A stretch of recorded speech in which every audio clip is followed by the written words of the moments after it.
You're now listening to TSC Rapid Fire on the PRO Media Network. What's up, sports family? What's going on? It's Big Q from the Sports Coma, and I'm chiming in with you guys today. We're going to break down day number 10 of Saints training camp. And on the line, we got DC coming in. What's going on, DC? What's down, Big Q? It's all gravy, baby, especially in terms of the Saints. The Saints had a few magnificent plays that happened out there today, some that weren't so magnificent. And we're going to talk about it today on today's show. Also, we're going to talk about some news, injury news. We're going to talk about that, who shined, and also give you the player of the day coming in there as well. So without further ado, let's jump right into it. DC, you've been at camp. You've been following camp. What's going on, brother? Break it down to the people. Let them know what's going on in day 10 of New Orleans Saints training camp. Day 10. Man, so that's going to be day 10, session number 9, right? First, we got to do our attendance. You know, this is part of where you raise your hand and you say here, absent and present and all that. So Ben Watson wasn't there. And Who-Man's return was short-lived because he ain't here today. Marcus Davenport is missing in action. Shane Vereen is missing in. Cameron Moore is missing as well.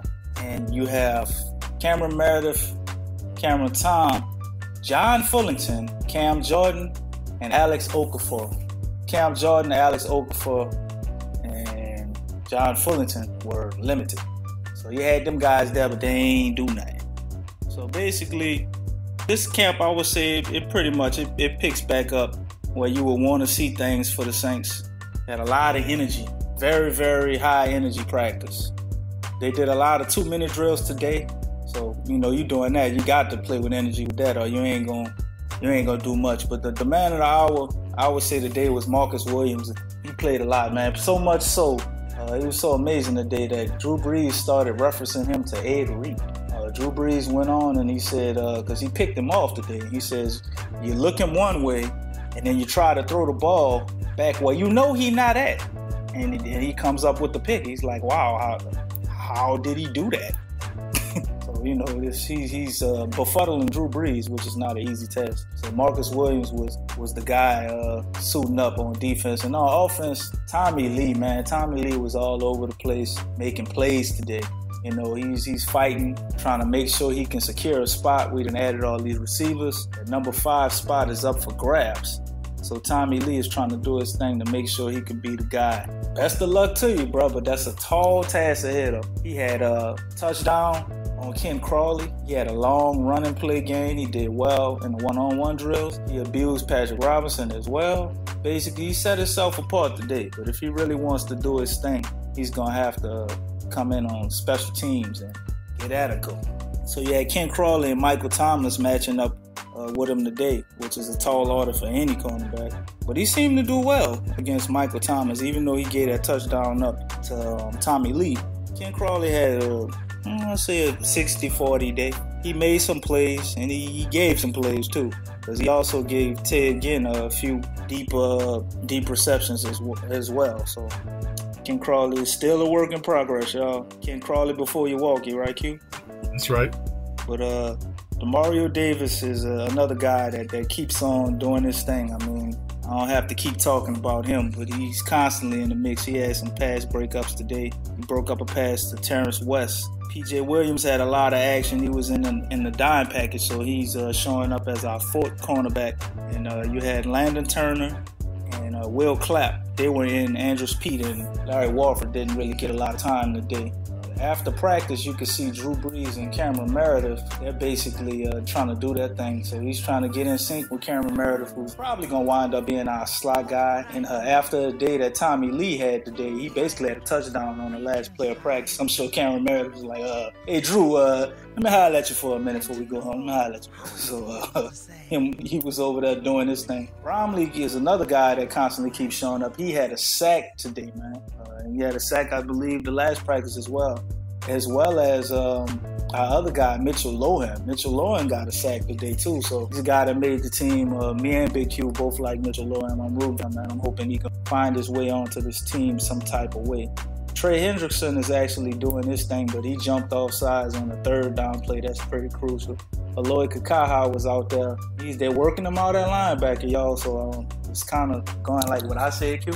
Like probably go keep him on team as linebacker. You got so many DNs. Perhaps. I don't think they want to let him go. No, they don't. They're trying to find his role for him, so you might have something there. Right. So other than that, the only bad news I could say of the offense today was Drew Brees and Max Unger. They had a horrible handoff where they fumbled around the ball. So that was pretty uncharacteristic of both of them. But other than that, the offense played pretty well. The defense, so it's like a 50-50 thing today. Defense made plays, offense made plays as well. Tom Savage looked amazing, by the way, too. I'm not even sure. Did he have any incompletions today? Like, Tom Savage looked pretty good today. And Taysom Hill, he looked okay. JT Barrett is still struggling, y'all, so we cross our fingers for him. The Ohio product is not doing very well, but hang in there, bro. That's pretty much the bulk of what happened today, man. Anything you want to add, Q, or any questions you got?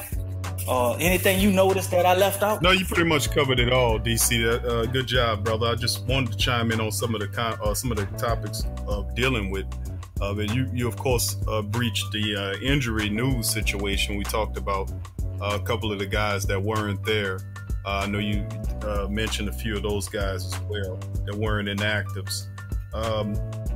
The guys that I noticed, Marcus Williams doing his thing, Tommy Lee Lewis finally stepping up. Now, Tommy Lee obviously feeling the pressure, the burden of all these extra special team kick return guys and punt return guys like Huff, and now you have Brandon Tate that was recently brought in, kind of putting him on notice. Of course, you could throw Bo Scott in there. We talked about Bo Scott on the other report that we did yesterday about how fantastic he was cutting up and his potential to add in that. Not to mention Ted Ginn Jr., who's probably the fastest guy on the team outside of him and Tommy Lee Lewis. I still put my money on Ted Ginn. But Ted Ginn, on the other hand, is a guy to me that is a special, I ain't gonna say he a dark horse in the room, but he's definitely somebody that we are not looking at as a potential person to fill that kick return void, that punt return void. He's done it before, and he can do it again. And with all these excellent wide receivers like Cameron Meredith, that's healthy again, Traquan Smith, who's coming on, I would say that the Saints do have depth enough to lend him to the special teams. So comment on that right quick. I think Sean Payton is pretty typical Sean Payton thing, where he's just trying to have enough guys to where he can just be like, I'm tired of you because you made one mistake. Sit down. And he put somebody else on that. The Ted Ginn is a very good punt return. Now, kick returning duties, yeah, we probably do need a few more bodies. And people forgetting we do have the atomic weapon known as Kamara when they want to deploy him out there. So that's always a guy. But they're just looking for depth, I think, at the kick return spot. Tommy Lee Lewis isn't really cutting it, so unless he steps up majorly, man, he's got to keep balling out like he did today to stay on the team. Because Ted Ginn can be our punt return, and we'll be fine. Ted Ginn is punt return for multiple teams all over the league, and he's had a lot of success. And these other guys, I think, is more of a backup plan. And they still have the potential for Bo Scott. You don't know what he's going to do. He might show up in preseason and take it away from everybody. You mentioned Tom Savage, and he's damn near perfection today. The Saints offense has a propensity to really flow well. It's designed and architect to be very quarterback friendly to a smart quarterback that knows what he's doing back there.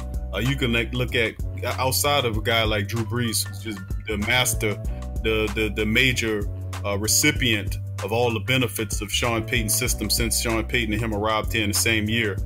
But you had guys like Luke McCown who showed in small stretches what you can do when you know what to do within that system. Tom Savage is a smart veteran quarterback who, we can say he had some years in Houston, but when you come to the Saints, this offense has the potential to accelerate your career, your ability to accelerate, because the Saints have a barrage of different talent at wide receiver, running back, and now at tight end as well. So Tom Savage, JT Barrett, and of course Taysom Hill. But Tom Savage is a person that a lot of people not really talking about. He don't really excite anybody like a Taysom Hill who's playing special teams, or what JT Barrett was able to do at Ohio State. Young guys coming in, moving around. But Tom Savage is obviously going to be a calming influence on that backup quarterback. Takes on that right quick. I think, like I said from the beginning when we first got him on the team, Tom Savage is probably going to be our backup quarterback. I mean, he's the only guy in that rotation that's actually played in an NFL game and won. Like, nobody else has played in a real game and actually won. And a lot of people look at what he did with the Texans as if he's just trash. And I don't think he's the greatest quarterback, but maybe as a starter, he's not what you want. But as a backup, you know what I mean, to tell me an NFL professional who's won games can't come in there and win a couple of games for you. If your quarterback go down, you got to make a run where you need to win 4 or 5 games. I put my money on him over somebody who hasn't proven anything in live action. So I think Tom Savage is doing what pretty much any NFL coach or expert would expect with the quarterback room that we have, and that's have the number 2 spot. So that's definitely the case when you look at the Tom Savage situation. He can come in and be relied to be counted on once again. So that's an interesting question.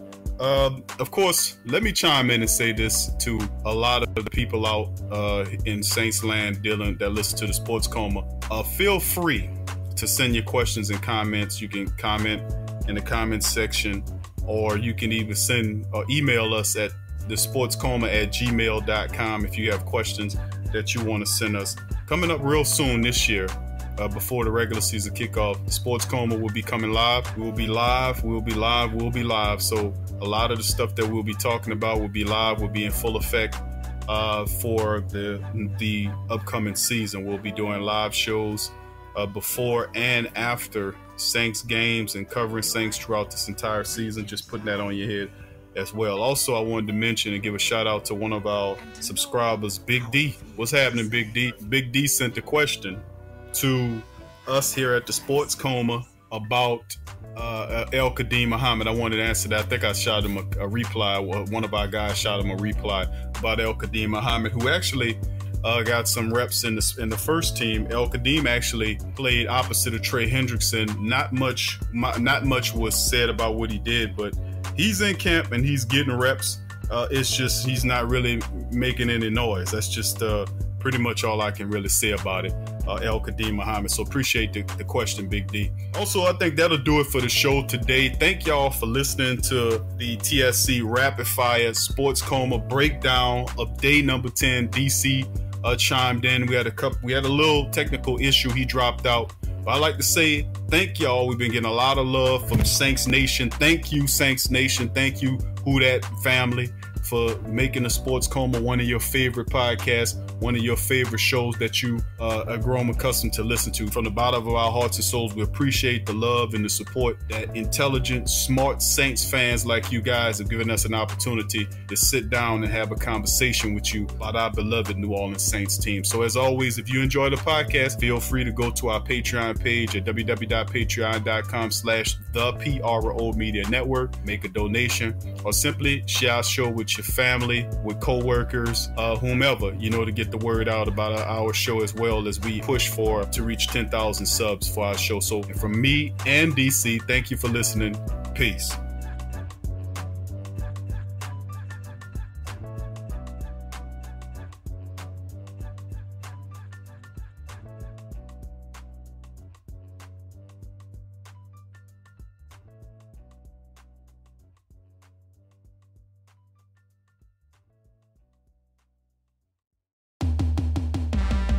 What's up, Sports World? The PRO Media Network is on a mission to reach 10,000 subscribers. So besides our regular programs like the Sports Coma with Big Q and the guys, the Pelican Post Game Report, Rapid Fire TSC, and others, we will be expanding out and offering other content like movie, anime, and gaming reviews for your entertainment. So if you enjoy our content, please donate at our Patreon page. Also subscribe, comment, and share, and help the PRO Media Network reach 10,000 subs. Peace.